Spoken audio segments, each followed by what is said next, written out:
Hej.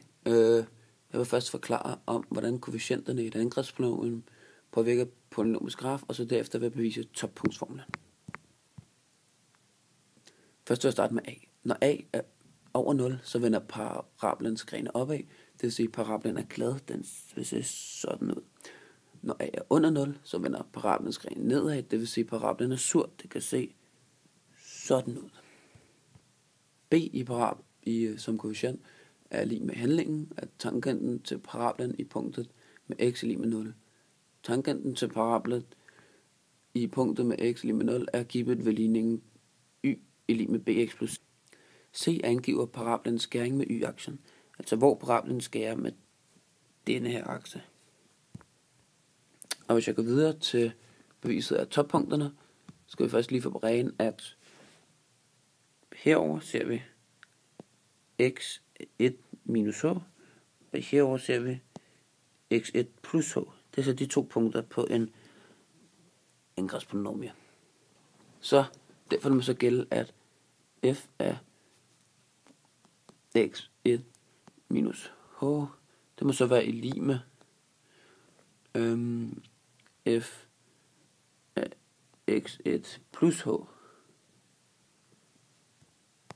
Formlen, jeg kommer til at arbejde ud fra, det er, hvordan det er så angrebspolynomisk graf, altså den her f af x er lige med ax i anden plus bx plus c.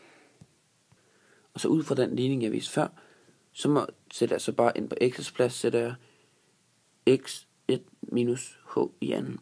Så det vil så være a parentes x1 minus h i anden, plus b, parentes x1 minus h i anden, plus c. Det må så være i lig med a, parentes x1 plus h i anden, plus b, parentes x1 plus h i anden, plus c.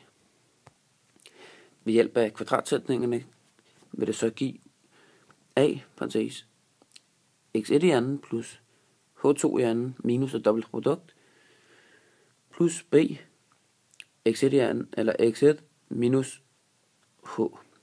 Det må så være i lig med igen, fordi vi ikke er ændret på noget, så må det så igen være i lig med ax i anden, eller x1 i anden, plus h i anden, plus det dobbelte produkt, plus b, x1 plus h. Og forskellen på de to er, at i den øverste er det minus det dobbelte produkt, og hernede er det plus det dobbelte produkt. Derefter har jeg så valgt at gange ind i parentesen, som set her, så det så bliver så til ax1 i anden, plus ah, minus det dobbelte produkt,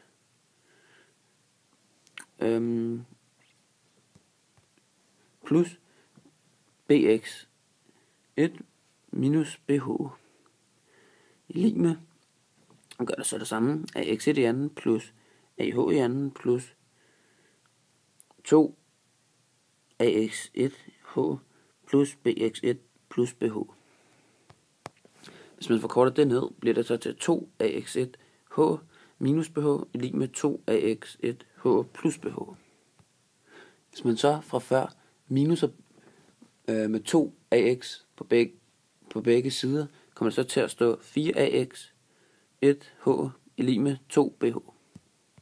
Derefter, hvis man forkorter længere ned, bliver det så x1 i lig med minus 2 bh divideret med 4 ah.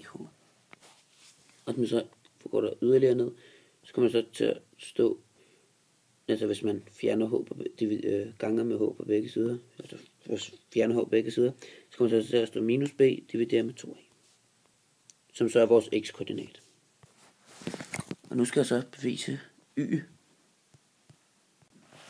Og så for at finde y skal vi igen bruge den gamle formel, men denne gang har vi en x-værdi, som vi sætter ind i stedet for, så det bliver til a gange, så x-værdien, som så er regnet frem til b, minus b divideret med 2a plus b gange minus b divideret med 2a plus c. Og som jeg glemte at sige før, så er b, altså er det anden led, det her led, det er i anden. Og så har vi slået om til, at de i stedet for det er i anden udenfor, altså herover, og så gange ind, så de er derinde.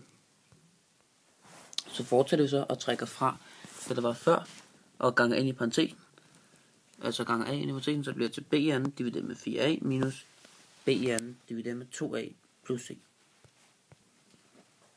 Her får vi så taget skridtet videre, så det bliver til b i anden divideret med 4a minus 2b i anden divideret med 4a plus 4ac divideret med 4a. Så ganger vi så ud fra den med før, så det bliver til, altså, de går ud med hinanden, b og 2b i anden, b i anden og 2b i anden går ud med hinanden, så der så står tilbage, der er minus b i anden, og så går